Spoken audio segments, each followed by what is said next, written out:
understanding that you're not alone, that we're all going through this. This is a universal experience and it's completely normal and, not something to fear, but rather something that we can embrace as we age and really just love that we got to this age, right? Welcome to the Lara Jane Layton Show. This podcast is for you, the person who keeps putting others first. Your self-talk has held you back. You no longer need to take a second seat. Let's explore ways to overcome self-doubt. You can silence that inner bully voice and achieve your full potential. Here's your host, Lara Jane. Welcome to the show, friend. My new best friend, Carin, is with me today, and we are going to talk about the evil word, menopause. I don't know that one. And what is this menopause thing? And what is this perimenopause thing? And why do I even care? Because my life is just fine. I might be burnt out and I might be frustrated. I might get a bitchy once in a while, but don't bring these words up because I'm not old. I'm not old and I will not listen. But today we're going to listen. And what is this perimenopause thing? And how can I recognize that it's starting to happen to me? Because I'm one that didn't know what was happening until I had turned into a bitch. And nobody was going to like me. No, like that mattered. But it's the idea of there was something I could do to help. And so if we start recognizing those symptoms before we're crazy, then we can manage them and feel like ourselves all through our young senior citizen ages. I don't want to be a senior citizen. Can we skip that step? It just Absolutely. sounds so awful. So zoom past that. Done. That's right. All right. Carin, thank you so much for joining us. Information about you is in the show notes. Before we kick this off, let's get a quick word from our sponsor, and then we're going to jump right in. And what are those symptoms I need to be looking for? We'll be right back. This is Adam Adams, co-founder of Optimized LLC, where we take the guesswork out of your health. If you're feeling exhausted, struggling with weight, or just not feeling yourself anymore, your hormones might be the problem. And that's why we test, not guess, analyzing your blood work to pinpoint exactly what's holding you back. At Optimized LLC, we help you rebalance your hormones, boost energy, and reclaim your life. Don't settle for normal. Aim for optimized. Just go to optimize.com to book your free introductory coaching call. It's a free call to help you take the first step toward feeling your best. All right. Are you ready? What is it that I could start noticing now? Not just the hot flashes. We all know that word, and we assume we know what it's like until we get it, then we know for sure. But what are those other little things that I could be experiencing and not even know I was in perimenopause yet? Yeah. So I guess I should kind of take a quick step backward and then forward. So menopause is the day, just literally that one day that you don't get your period for 12 months. For many women, we don't even know when that day is because we might not have had our period for various reasons. And perimenopause is the years that lead up to that day. So it could be anywhere from 3 to 11 years, averaging about 7 years, where our hormones are in flux. And sometimes quite drastically. And our hormones control so much of our bodies, our mind, our heart, our skin, our breasts, our metabolic functions. So all of this is affected. The more common ones are definitely, change in your period, hot flashes, as you said, that feeling of warmth in your neck and your chest and your shoulders, and then followed by, the cooling sensation of the sweat coming on to cool your body down. Insomnia, low libido, vaginal dryness, mood changes, a little bit of weight gain, might be mood changes. And for me, a big one was anxiety. So those are definitely the more common ones to look out for. And sometimes when we go to our doctor, they try to treat these symptoms without really understanding that this is all very common and that they're all very, very common symptoms of perimenopause. Right. But why did they not help us? I mean, I remember taking my test and the doctor says, "Oh, you're in normal range." And I go, "Well, what was it?" And he says, "Oh, it's 0." And you go, "Why is 0 normal?" So Why would you tell me I'm in normal range? I'm in normal range for a senior citizen who doesn't want to feel good, but I'm still young at heart and I want to play and I want to have the energy. And so to me, that was just like, I don't want to be normal zero.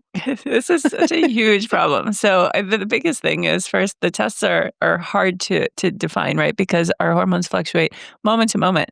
So if you took that same test 5 minutes later, it might have been drastically different. So it's definitely inconclusive.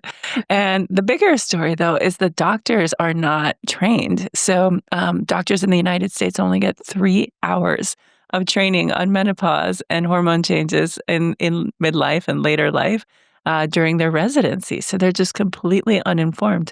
And so I'm there are trying to think of anything I could learn in 3 hours and have it where I could It's actually true, right? feel like an expert on it. Yeah, and these are, our doctors and we trust them. And so there are doctors that are now taking extra levels of certification and they are all certified through the North American Menopause Society. So I encourage, you to go to menopause.org to find a practitioner that's taken this extra level of certification. And they're not just going to give you some SSRIs for depression or some Xanax to sleep, and really just understand the bigger picture that it is about your hormone health. Well, and there's so many, there's still this huge worry that it causes breast cancer. I know even just to get on it, I had to commit to mammogram screenings regularly, which if I went to a different doctor, maybe that wouldn't be the case. But how do I defunk or maybe I'm the one that feels like, what if I get cancer because I'm taking hormones? Um, how do we defunk that and make Yeah. it so that it's worth the risk? Yeah, so there's a wonderful book. It's fantastic. It's a bestseller. It's called The New Menopause by Dr. Mary Claire Haver. And she goes really deep into all of the different versions of hormones. And a whole chapter is dedicated to why that study from the early 2000s created this, frenzy of women suddenly not taking hormones for fear of breast cancer. So it's definitely worth the time to read or listen to it if you're more of an audiobook person like I am. Me too. And then there's a huge toolkit at the end where they talk about, various symptoms and what you can do, with hormones or without, a lot of beautiful natural solutions that you can take to combat some of these symptoms. Well, like, what kind of natural things are they, like herbs, or are they like, It could I be don't know. lifestyle changes, herbs, nutrition, exercise, even, some supplements like omega-3s, magnesiums. That's, yeah, there's quite a bit that we can do for ourselves depending on the symptom. So, for Oh, me, I've been okay. tackling them one at a time. As each symptom comes up. And so Uh-huh. that's what's in the end of this book would give you those things. A lot of those, yes, absolutely. What was the author's name again? Dr. Dr. Mary Claire Haver, Haver. Okay. The link is in the show notes. So keep going. Tell me more about this. So, I mean, for me, I'm 47 and I started getting hot flashes in my early 40s. Kind of checked in with my mom and said, "Hey, was this happening to you at this age?" And she said, "Yeah." And it was a question that I was asking myself, and pretty much everyone around me was, "Hey, is it hot or is it just me?" I started carrying around a thermometer Uh-huh. because if the room wasn't hot, I wasn't going to complain. It was hot to me. But Love that. yeah, there was just this little teeny one That's so funny. right with me. And it's like, nope, it's only You 72. should I'm put that on a fine. keychain. Just like, "Hey, this is your own, like, internal, am I It's boiling?" not hot. No. It's just me. And, yeah, so I was realizing, I'd look around and my husband's wearing, like, 3 sweaters, and I'm, like, in a tank top. And, yes, I realized, yeah, it was definitely just me, and also that I was deep into perimenopause. So I had anxiety, I had brain fog, I'd walk into rooms and forget why I was there. My hair was falling out. All of these things were happening. And again, like talking to my doctor at the time, he wasn't much help. And then I went back to my tribe of, I call it girlfriend medicine. And, there's always that elder friend that's been through it and says like, hey, you are definitely in perimenopause and you need a different doctor. And so that's what I did. I went on menopause.org, found a practitioner, and she was amazing. We had wonderful conversations around my history with hormones in the past through birth control, through IVF, and what symptoms were troubling me and what level of severity. Like, are they nuisances? Are they like really interrupting my life? And so along the way, I also found these amazing products and services that helped me navigate some of these symptoms and made a huge difference in my life. So I compiled them all together and I said, I think that I can share these. And so that's how Hot or Just Me was born. Oh, that's cool. Because, sometimes I just want to know where to find it. One little place I can search. Oh, I can. I did this huge uh, search. I created a book called The Art of Spiritual Bathing, and it had all the properties of different oils and how you could magnify your different awarenesses with oils and stuff. Mhm. And it took forever. It's all stuff on the internet. Yeah. But it probably took me 3 years to compile it all.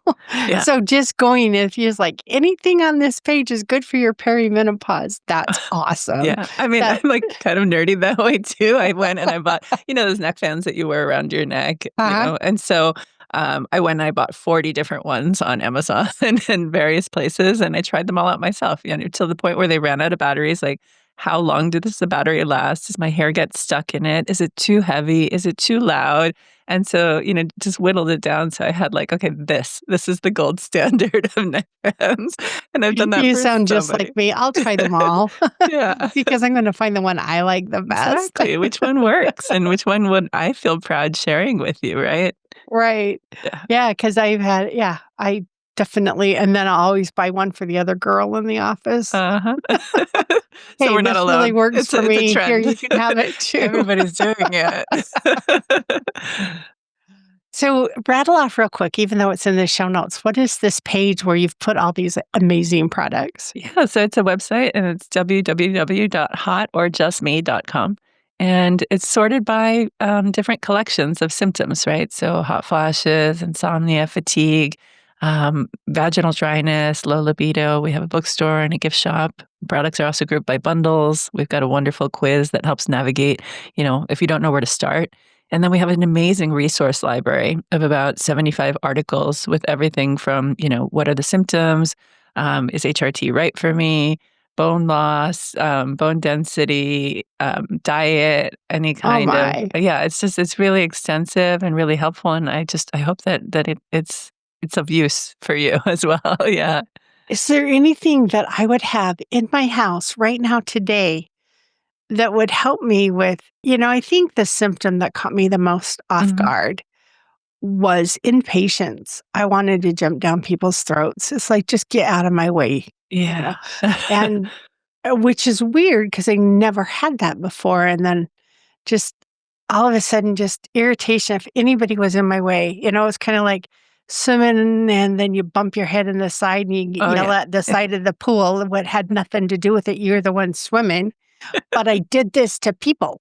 Yeah, no, I think, there's like an expression called meno rage, or, for me, it's funny because my name is so close to it, but being a Karen. And, it's definitely a time in life where our fuses are a little bit shorter than usual. We're also, if you think about, take a step back and say, hey, I'm working full time. I have children that I'm raising. I'm dealing with their puberty and their hormones. My husband might be going through his version of hormone loss through andropause and having, what some might call a midlife crisis, if you will. Then there's also aging parents that we're taking care of.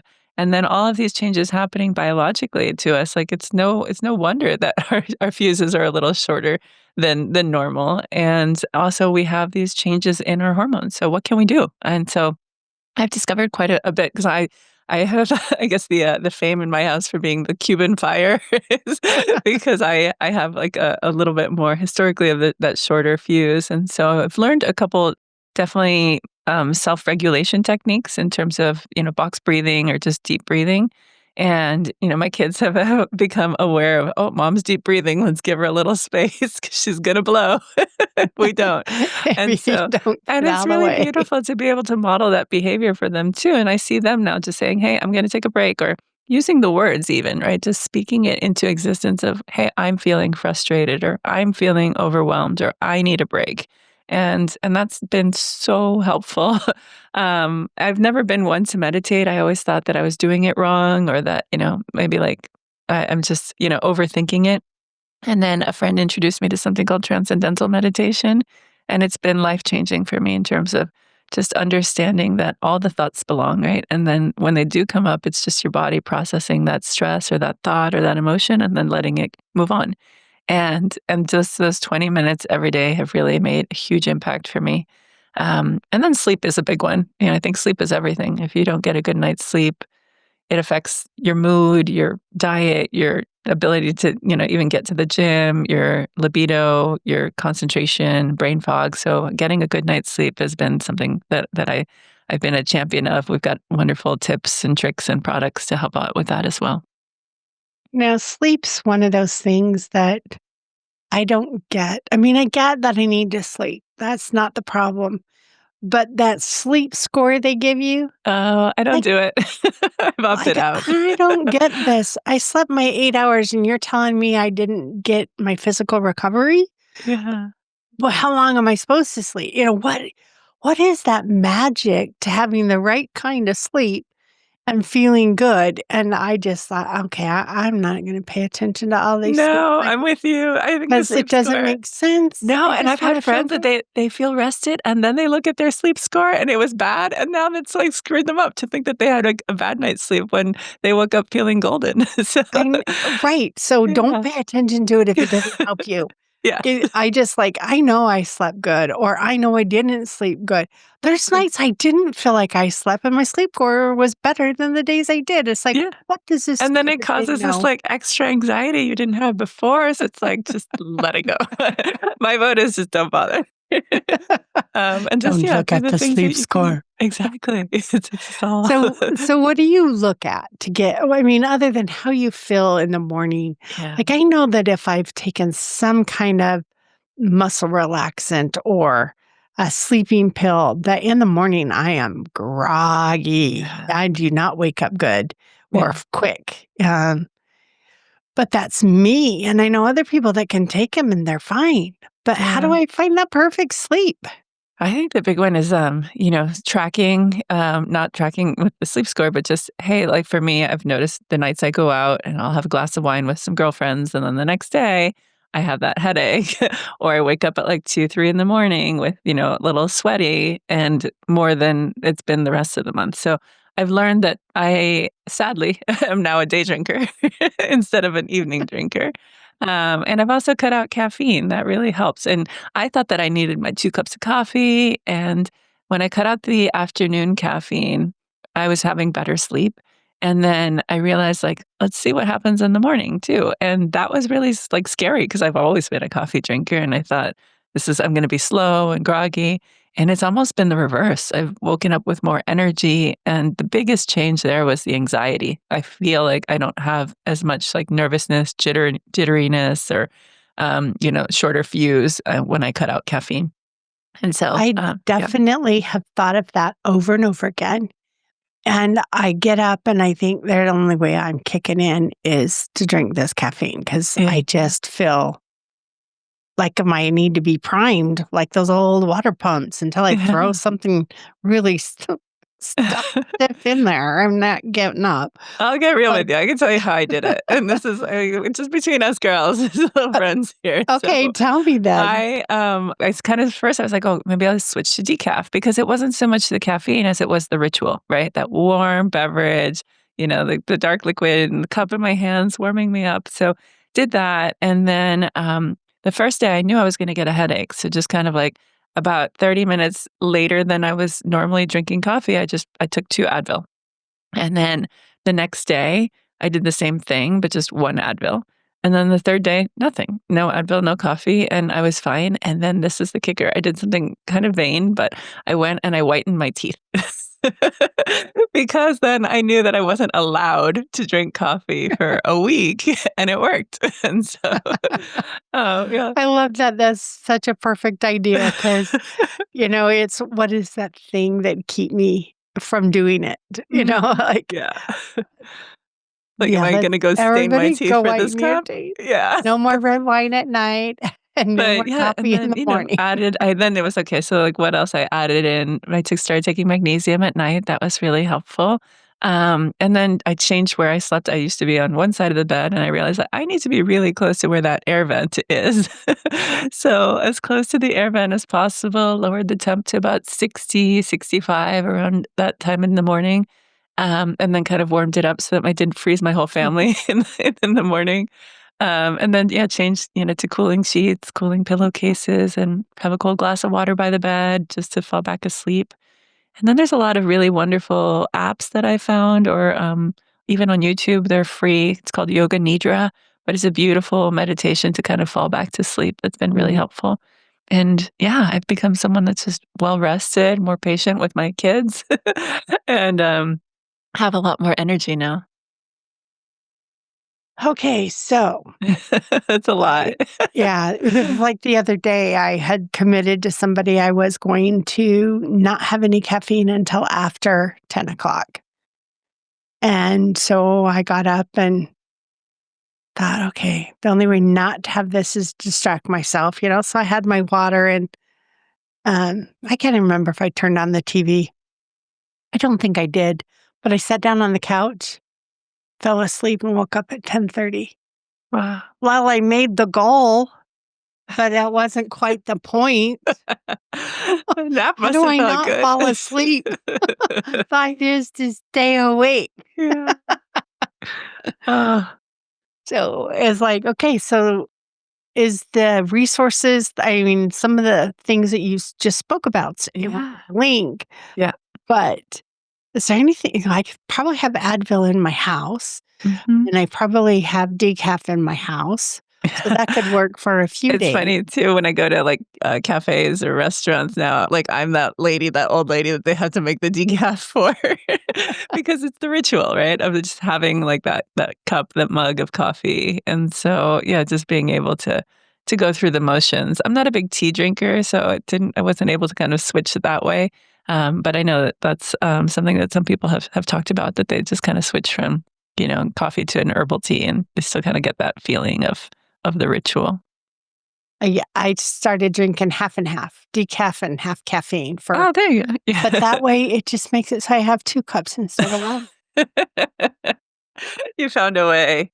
It's like, "Oh, dang it." Like, I really no, this is not a show about caffeine, this is I a know. show about perimenopause. Oh, but I mean, I'm it on does, a it affects so tangent. much, right? It affects energy, it affects our mood, it affects, our hot flashes, because having those warm beverages definitely triggers a hot flash as well, so I think that there's a lot there. When I first started having hot flashes, one of the triggers was a high carb diet. Like, if Wow. I ate, um like, if I was traveling and you ate those little waffles from downstairs at the hotels, Mhm. I would be having a hot flash on my way to the Wow. office, but if I just had the bacon or sausage and eggs, I was Mhm. fine. Hmm. And it was funny that for me, it would trigger the hot flashes. Now, it's not Yeah. gonna do that for everybody because 'cause No. we're all different, but, um, I was able to go, "Okay, I can minimize these Yeah. by not eating a lot of carbs for breakfast." Yeah. No, it's funny you said that about, like, how we're all different, right? Like, there's some friends that have all the symptoms, right? And then there's some friends that kinda get away, like, kinda scot-free with just very minimal symptoms, or, some are not, like, more pronounced than others, and then there's some that are really obscure. So there's about 100 symptoms that are common to perimenopause, and, some of the more obscure ones are, phantom smells. So smelling, gasoline or fire or smoke when there's not that smell, burning tongue Burning sensation. electronics. Like, Yeah. I did that one. It was You like, got that one? "I'm smelling." Like, there's something like overheated cord or something. Yeah, yeah, I had that with gasoline. I was like yeah, and then, yeah, there's another one called burning tongue sensation. And then ringing in your ears. So that's another common symptom that's, again, it could be a little bit more obscure, but definitely common. Frozen shoulder is another one that's just like this, like, a lot like one achy side.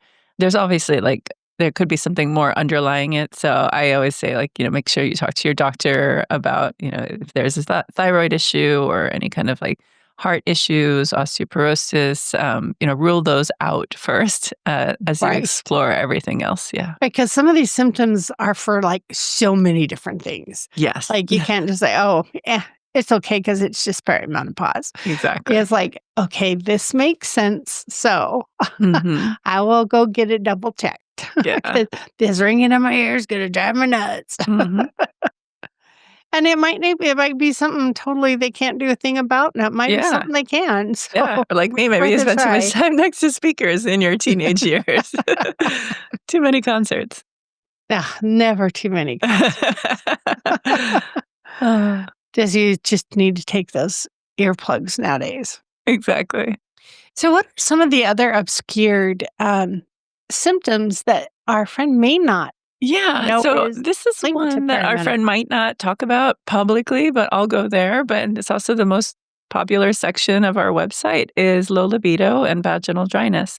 I think that there's, as we mentioned, that we're tired a lot, and so sometimes low libido goes hand in hand with that, and you're just kind of not in the mood, or maybe it's more painful. But the reality is that we have changes in our body, and we are need to hydrate and moisturize all parts of our body, and so we do have quite a few lubricants and moisturizers on the site as well as toys. But I think the part that I like to share is the tips that we have in terms of pelvic floor exercises.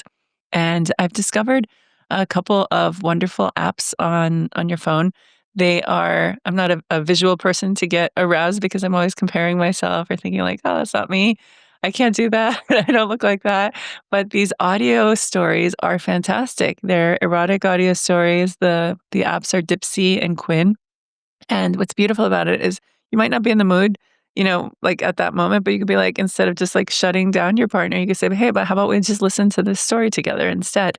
And what's beautiful is you kind of just get there, without getting your mind in the way. It kind of takes your over processing mind out of the equation. And it's just a really beautiful way to kind of get started. And then there's also a wonderful resource. This is more of in terms of marriage counseling level. We explore something called the Gottman Institute, and it's a really beautiful framework for a healthy relationship. They do have this beautiful app called Love Decks, and it's free. And they give questions that you can ask your partner, because I do believe that the mind is one of the most important sexual organs, right? So connecting with your partner and to think like, do I even know this person? I've changed, they've changed, how have we changed as a couple? And so to kind of get curious with each other. And so they have questions you can ask each other on date nights or in the car when you're driving, or you feel like you've just run out of stuff to say, or you feel like you're having the same conversation again and again. And then they have some more frisky cards, we can call them, and they're called the salsa deck, and they're available in medium, mild, and spicy. And they're just questions that you can ask each other to kind of, get to know each other again, and what turns you on and get in the mood. So that's, I think, definitely something that's not talked about as much, but something that's just vital to our relationships, especially as, divorce rates become very high around this age in life.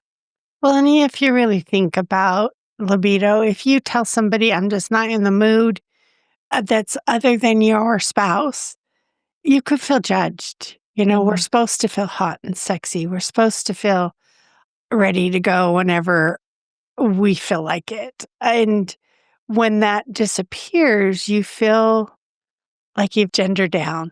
Like, Yeah. oh, sorry, guys, I just don't feel like having sex anymore. I'm old, and it kind of sounds, I told a friend once, and this is going to be way too much information for a website, for a podcast, but that had been several months since I had had sex. And I'm like, why would I even admit that? Why would I even tell a friend? Now I told the whole you. I'm like, and when you go that long, is what is the reason? Mhm. What is the reason I don't feel motivated? in Mhm. that area. And you can turn it around Yeah. and you can change it.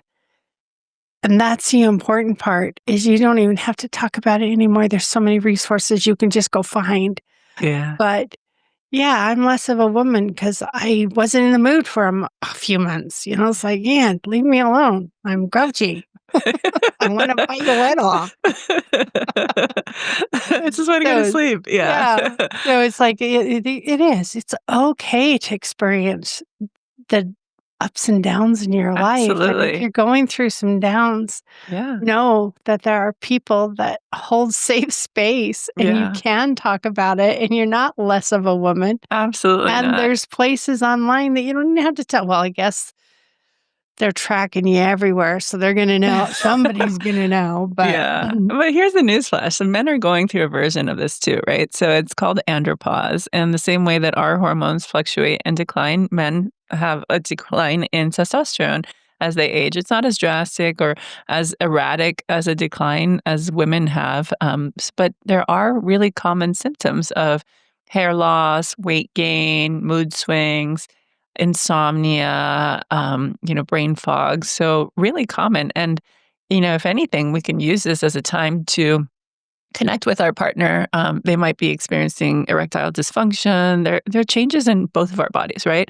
And so we can talk about that in an honest and open way of saying, like, hey, how's aging going for you, right? Like, what are you experiencing? And just, this is our chosen person for this journey and this ride. So why not get honest and real about, what's happening and be able to look at these things with compassion and sympathy and understanding and get in their mind, right?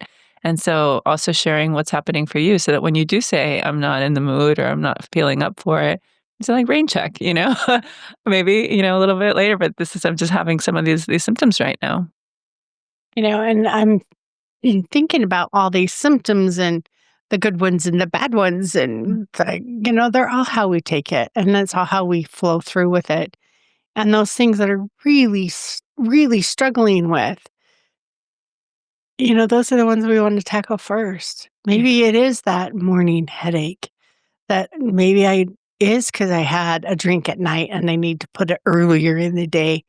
But like you said, until we start tracking our patterns and tracking down what that symptom keeps popping up, it's hard to find the correlation.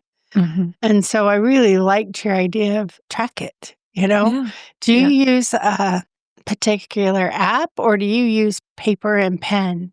I've got a journal. I am I'm a kind of a paper and nerdy pen thing. So person. yeah, Yeah. it's called Intelligent Change. I'm not like, I don't have a vested interest in this company. I just really like it. But they have this wonderful habit tracker where you write what habits you want to track. And then, each day you put a dot if you follow through with it. Some of mine are like waking up at 5 a.m., exercising, meditation. Using the planner is actually one of them. And then I went so far to, I printed out my little vision board for the year and I put it on the cover so that it has meaning to it as well. But just, yeah, I think, making sure, am I eating, a good diet? Am I avoiding processed foods, caffeine, alcohol at night, those kinds of things. And then, any kind of self care, right? I'm just taking time for yourself throughout the day or the week where you can have a couple minutes even just to regroup. Yeah. You're sitting there. Sometimes I'm too busy to think about what I'm going to eat for dinner, Hmm. and I didn't know I was working till 7. So dinner's getting picked up on its way home and Yeah. everybody gets to eat this really healthy food I just drove through the drive-through for. And like I'm not only ruining my own health by being too busy, I'm ruining my family's health.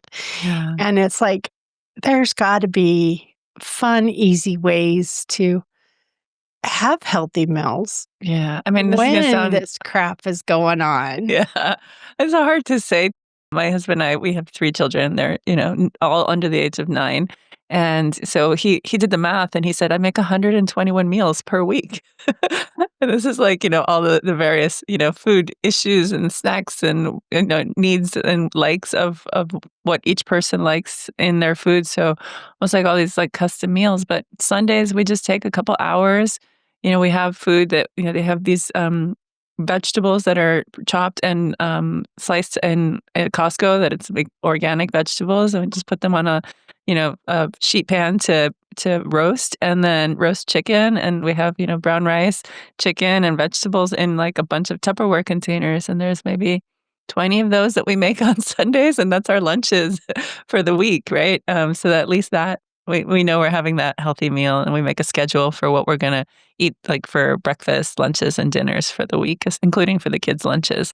It takes a lot of extra work to do that, that one day, but it feels like it's all done for the week. So it's one less thing to think about.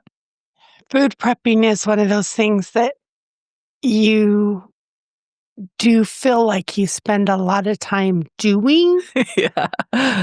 but you definitely aren't doing it every night. So if you Yeah. just do maybe 15, 20 minutes every night, what does that add up to?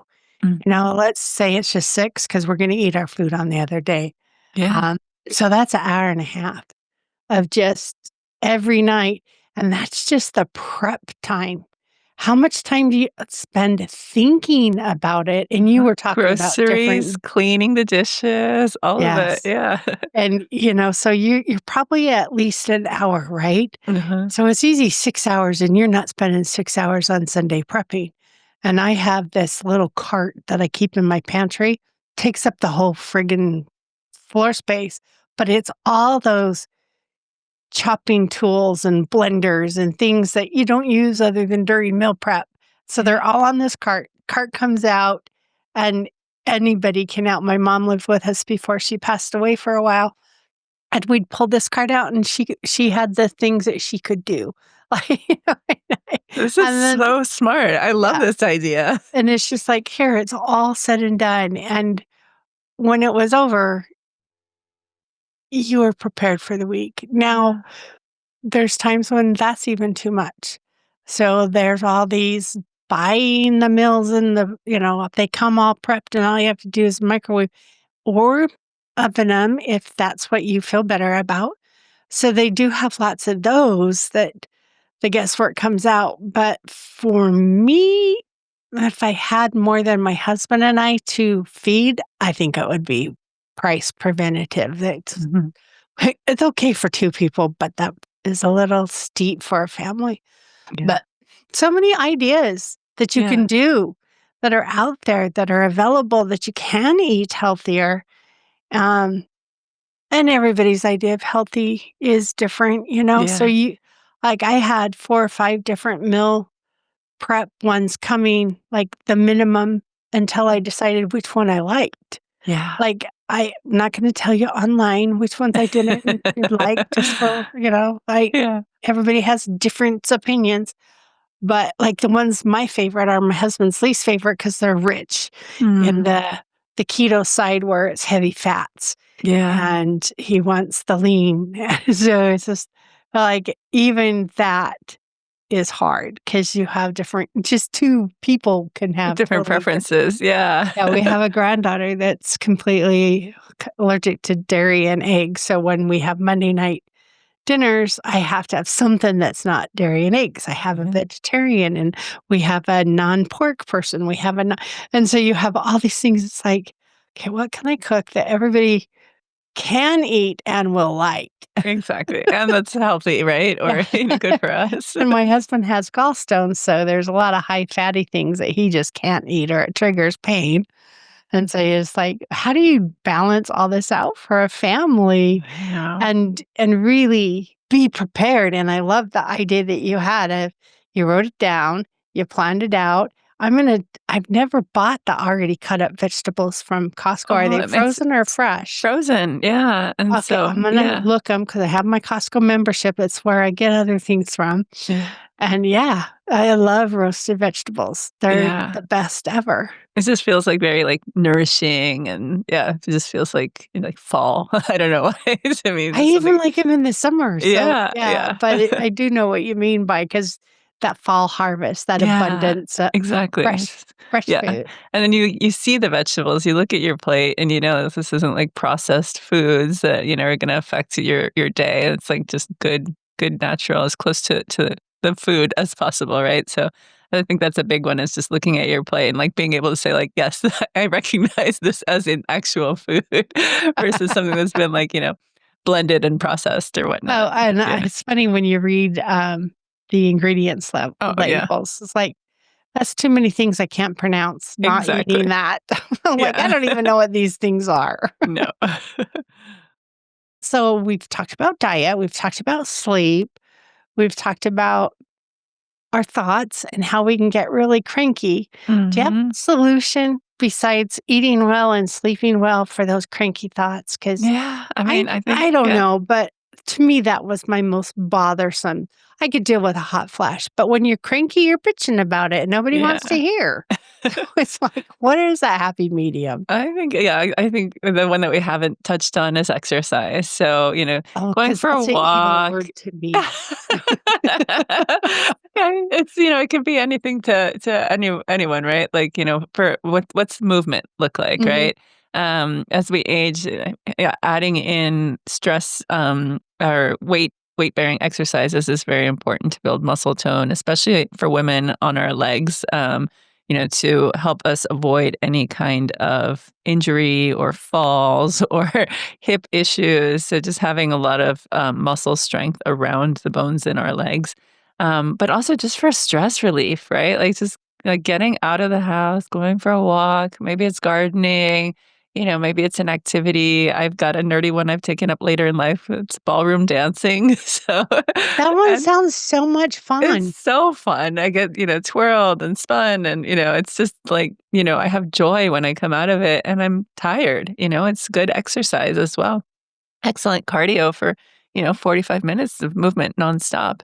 And, give myself a goal to enter a competition and I won. And so it was very Oh, much of like, yay. yeah, thank you. Of just, finding whatever that is for you. That's movement. It doesn't need to be the one size fits all. I've got friends that do Pilates. They love it. I hate it. So yeah, there's, people that like running. I used to run. My knees hurt. I don't do it. So it's just more of like, what's the right movement for you? Swimming if your Yeah. knees hurt. Yeah. I've tried belly dancing. I've That sounds tried amazing. Tai Chi, What? all these things that just what is different that I may be able to enjoy, Yeah. because I don't want to drive to the gym, go in, work out, walk out, and come home. What is it I will walk out and go, well, that was fun. Yeah. Some people love the gym and it's fun to them. Yeah. What is the thing that's fun to you? Exactly. And even just some good stretching yoga is Mhm. movement. It doesn't have to be the high powered balancing way, Yeah. uh, fancy stuff that a lot of people, that there's some people that can take a picture of them doing. It doesn't have to be that. It could just be Yeah. fun, easy stretch. Like Yeah. I find I will do there's cat cows at my desk Mhm. when I'm feeling like I just need some movement, but I can't really leave. I'm, like, doing So that now with you. I'll like scrunch over as much as I can and do some typing and stretch out as much as I can. And just that movement helps your abs and your Mhm. shoulders. And we hunch. We don't mean to, but we're over that keyboard all day long and just getting those stretched back out feels so good. Mhm. Yeah. Just It that can that be movement, easy. yeah, Yeah. and it helps move the energy around your body, right? So it's not stuck and you don't get, like, angry and gritty, because now you got more flow inside of your body, so that's a good one. I'm fascinated by belly dancing. I wanna do that. That sounds It's so fun. fun. It's fun, and that's like I've tried it off and on several different times, and I've never gotten into a competition, no way.